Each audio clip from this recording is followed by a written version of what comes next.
Famille, justice, enfance.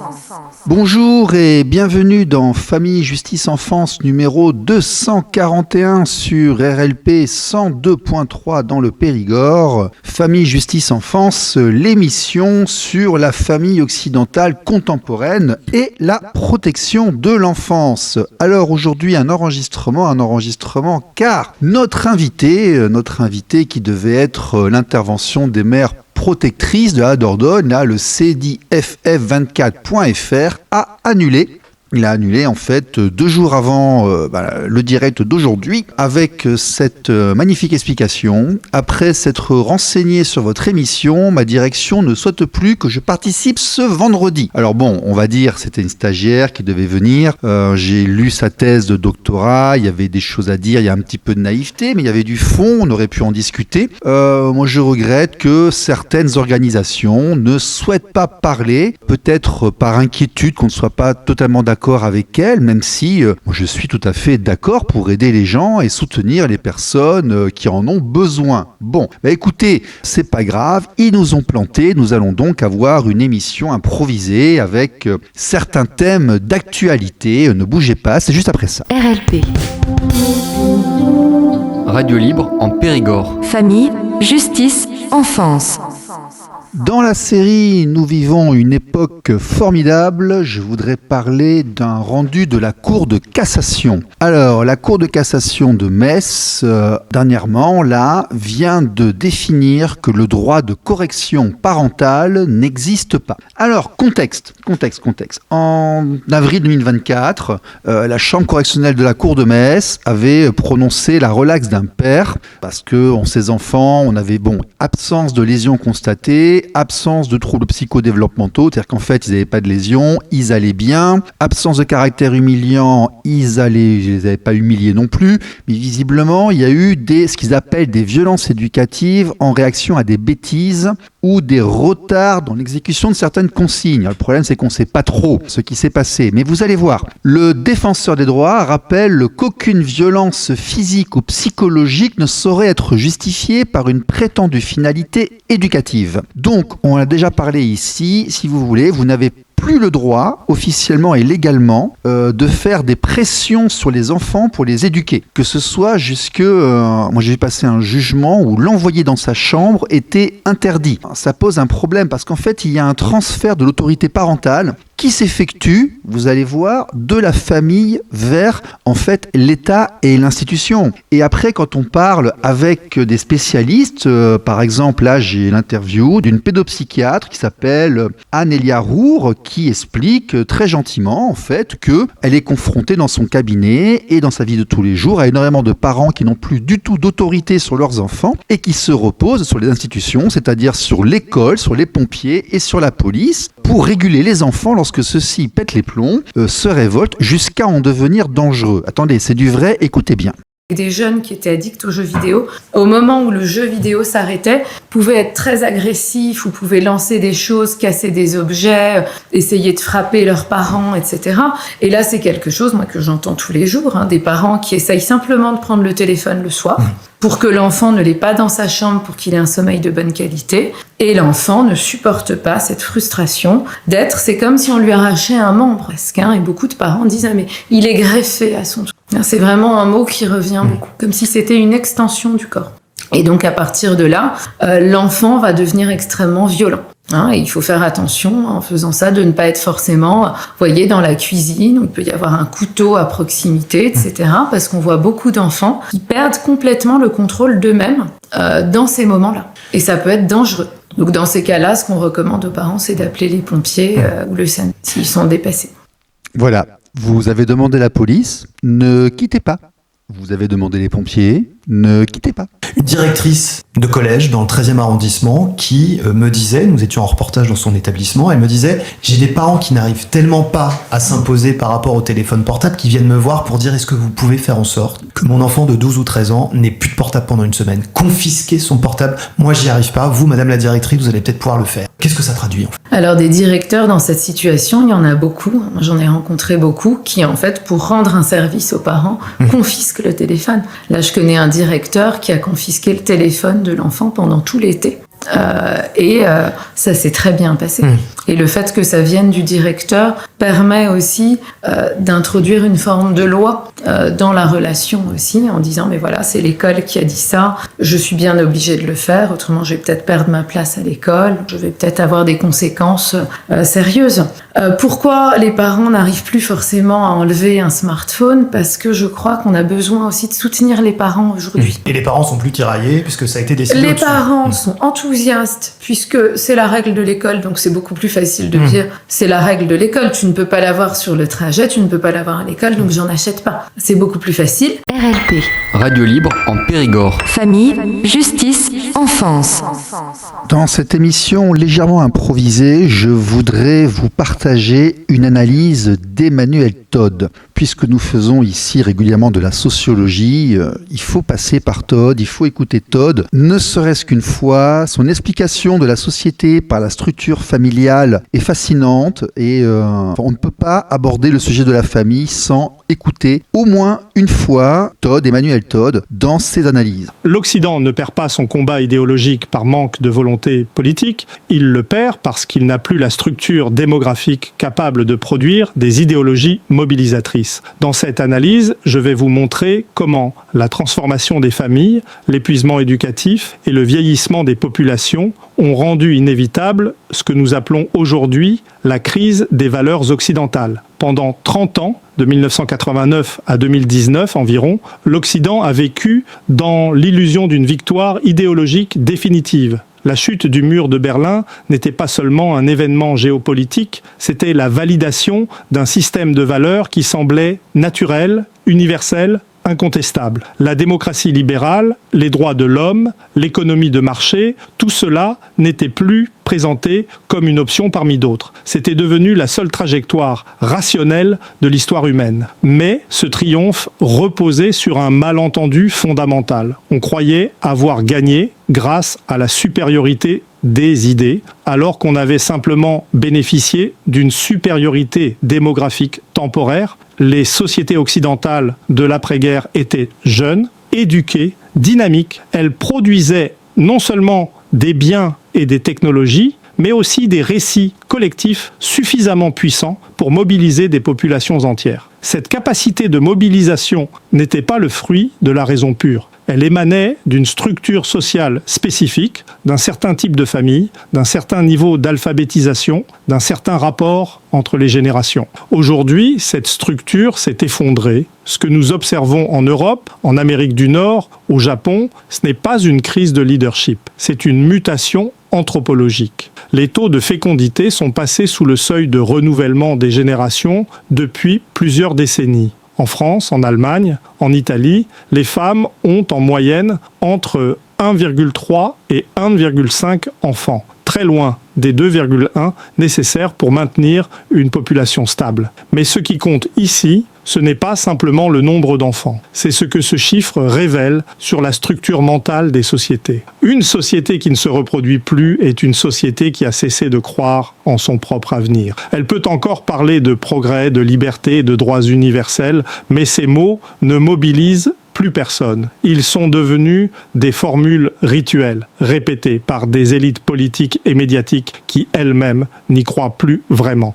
Le discours reste identique, mais la foi collective a disparu. Et sans cette foi, une idéologie ne peut pas survivre. Mais ce que les analyses conventionnelles ignorent, c'est le rôle central de l'éducation dans cette transformation. L'Occident a connu, entre 1950 et 2000, une explosion éducative sans précédent. Le taux d'alphabétisation est passé de 80% à près de 100%. Le taux d'accès à l'enseignement supérieur a été multiplié par 10. Cette massification de l'éducation a été présentée comme un triomphe de la raison, une libération cognitive.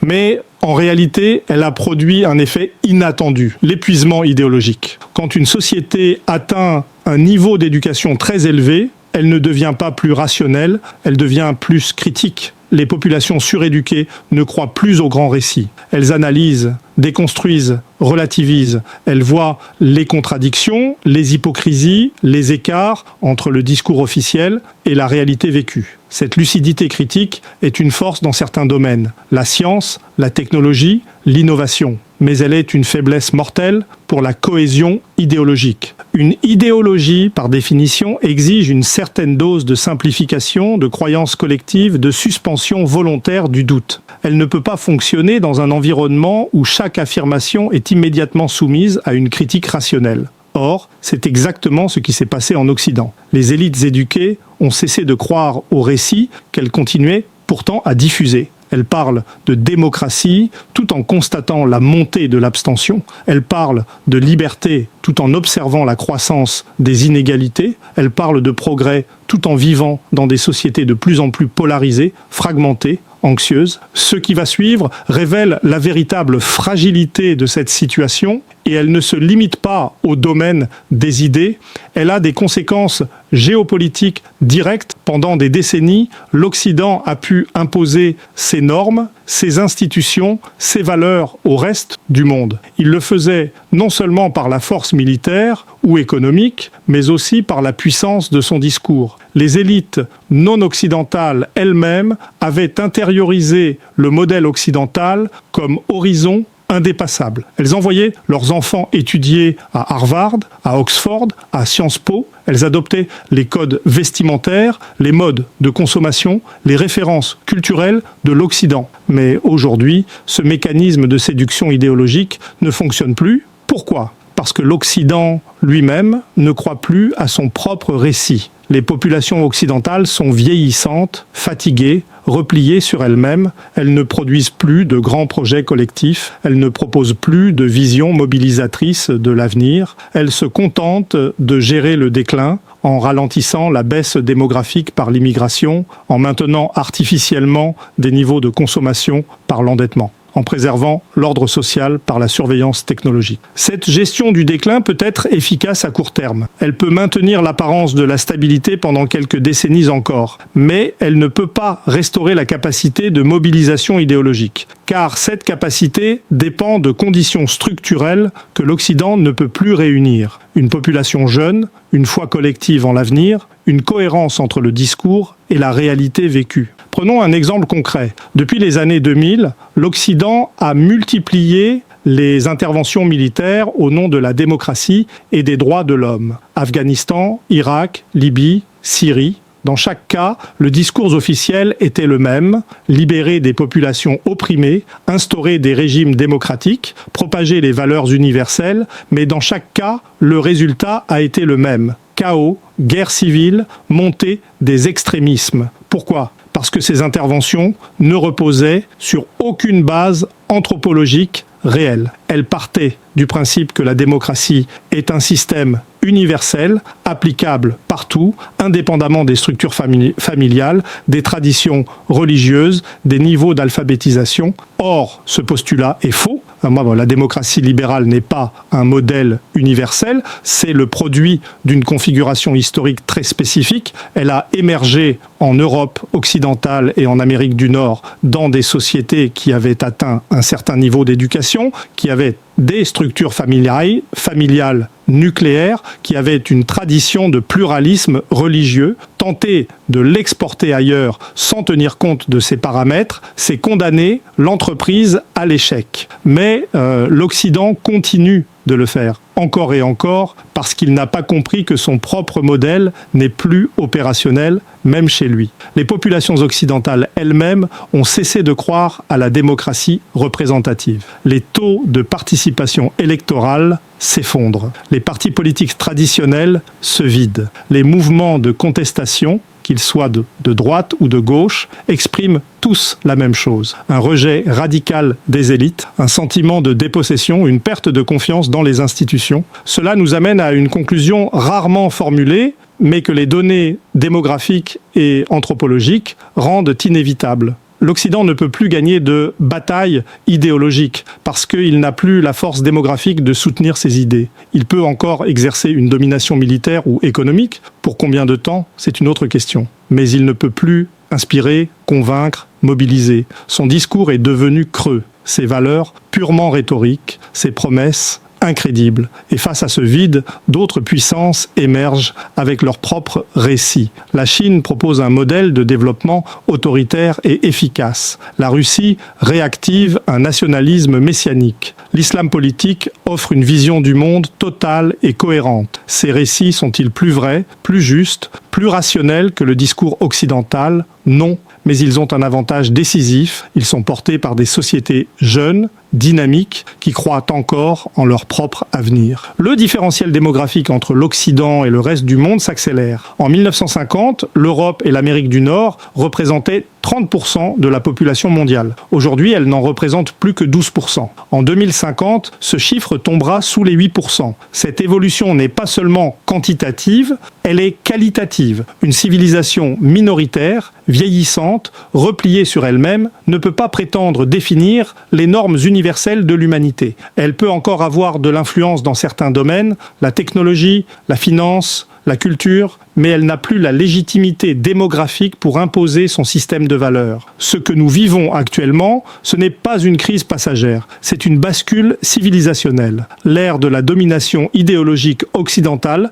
qui a duré environ 2 siècles, est en train de s'achever. Non pas parce que l'Occident aurait été vaincu par une puissance rivale, mais parce qu'il s'est épuisé de l'intérieur. Ces structures démographiques ne permettent plus de produire des idéologies mobilisatrices. Ces élites éduquées ont perdu la foi collective nécessaire pour porter un grand récit. Ces populations vieillissantes n'ont plus l'énergie pour défendre un modèle auquel elles ne croient plus vraiment. Les scénarios futurs sont limités. Soit l'Occident continue sur cette trajectoire et son influence décline progressivement jusqu'à devenir marginale. Soit il tente de compenser son déclin démographique par une radicalisation idéologique, un repli identitaire, un autoritarisme technologique, une militarisation accrue. Mais, dans les 2 cas, la défaite idéologique est déjà actée. Elle n'est plus une possibilité, c'est un processus en cours, observable dans les données, mesurable dans les comportements, visible dans les choix politiques. Cette analyse repose sur des données démographiques et anthropologiques vérifiables. Elle ne constitue ni une prophétie ni un jugement moral, mais une lecture structurelle des sociétés contemporaines. Si cette interprétation vous dérange, c'est normal. Je vous invite à partager vos objections dans les commentaires, à confronter cette lecture avec d'autres sources, à enrichir ce débat par vos propres observations. Dans la prochaine analyse, nous examinerons pourquoi la guerre en Ukraine révèle précisément cet épuisement structurel de l'Europe. Et pourquoi cette guerre marque peut-être le dernier test géopolitique d'un continent démographiquement condamné. Mes amis, en cette période de Noël et de fête de fin d'année, qui est la période la plus difficile traditionnellement pour tous les parents privés d'enfants, désenfantés, je voulais apporter mes vœux de courage. C'est toujours début janvier qu'il y a le plus de personnes qui dépriment ou qui se suicident et autres. Écoutez, ça va pas s'améliorer, c'est comme ça, il n'y a pas grand chose à faire.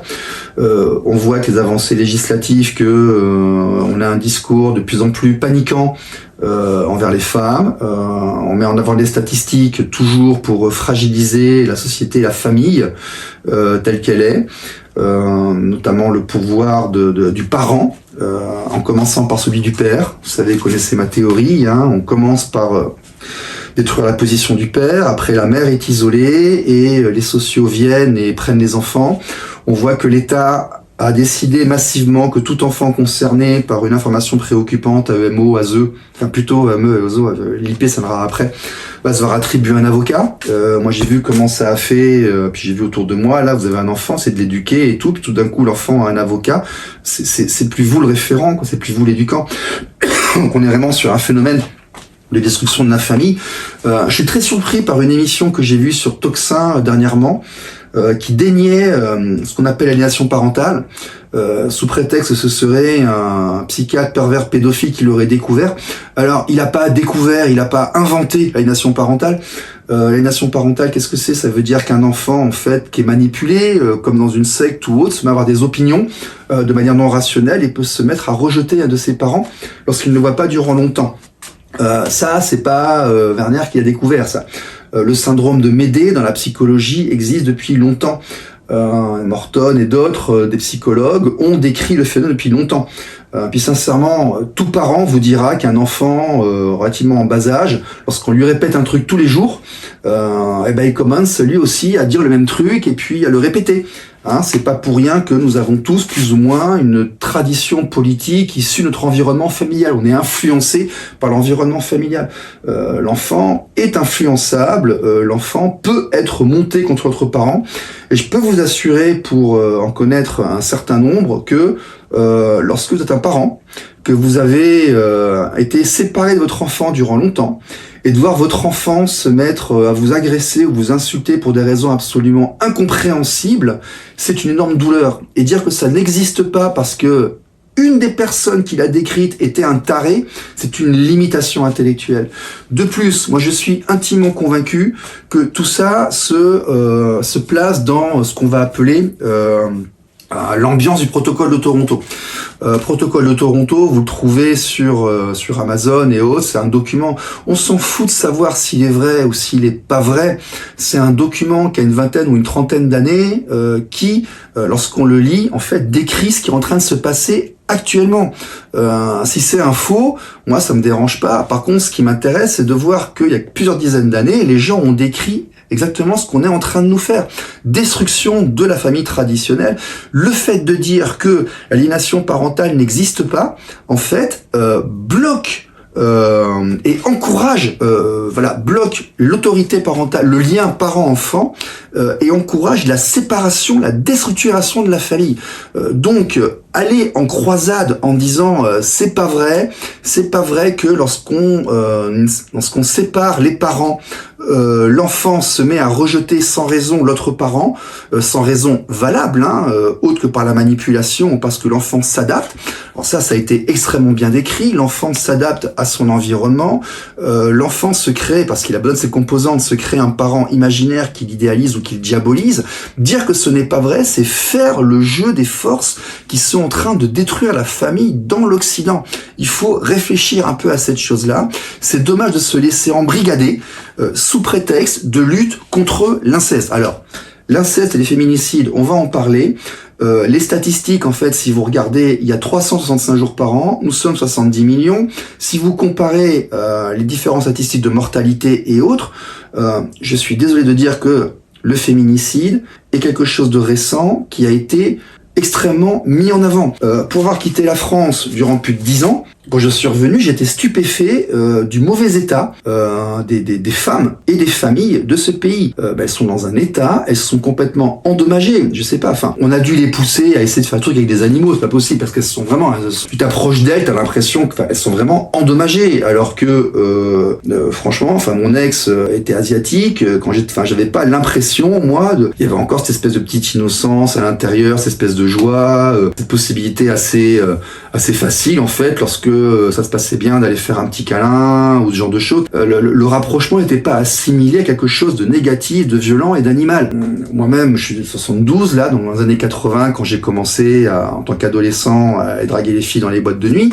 Elles étaient pas toutes complètement détruites, elles s'étaient pas faites violer 50 fois, droguées. Donc il s'est passé quelque chose en Occident. Et je pense aussi que les médias font peur et paniquent les femmes pour empêcher les mises en relation. Donc on voit des hommes qui sont seuls, on voit des femmes qui sont seules. Les différents repères ont été enlevés et je pense que c'est volontaire. Pour que ce soit aussi flagrant, aussi constant, aussi mis en place, c'est vraiment volontaire et je pense qu'on assiste à une tentative délibérée de destruction ou d'autodestruction de l'Occident en s'attaquant à la famille. Et donc, commencer par dire que un homme qui courtise une femme ou une femme qui se rapproche d'un homme, forcément c'est mal, c'est méchant, c'est malsain. Puis commencer à dire aux gens, contrairement à ce que j'ai vécu dans d'autres cultures, que non, de toute façon ça va pas, il faut se séparer, c'est pas bien, tout ça. Puis encourager très fortement la femme à être seule avec les enfants en culpabilisant le père, en le traitant de pervers, de salaud, de violent et autres, puis de voir les enfants en fait être élevés de manière monoparentale ou par l'État,